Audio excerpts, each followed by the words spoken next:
Salamat kay nagkabut ka sa kabuhi ko.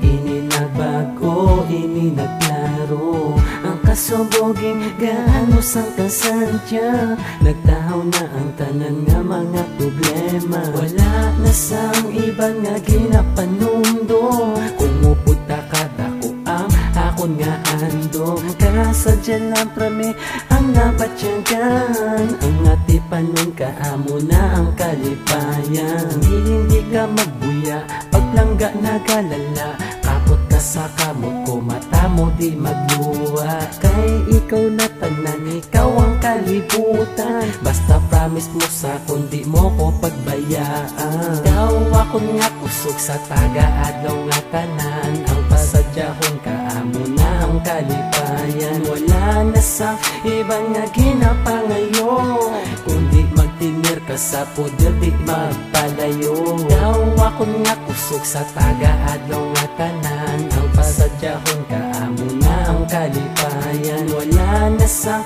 iba nga ginapangayon, kundi magtinir ka sa poder di magpalayo. Ang kalibutan ko gatiyo pasal nga duwa.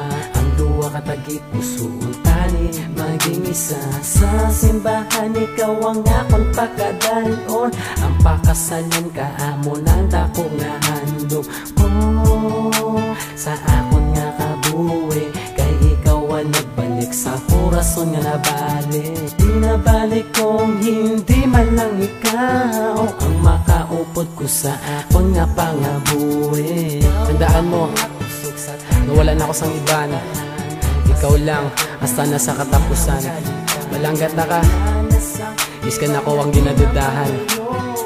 Timsong ko para sa imo, tani imo nga mabatian. Ikaw ako nga kusog sa taga-adlaw nga tanan. Ang pasadyahon kaamo na ang kalipayan. Wala na sa iba nga ginapangayon, kundi magtinir ka sa poder di magpalayo.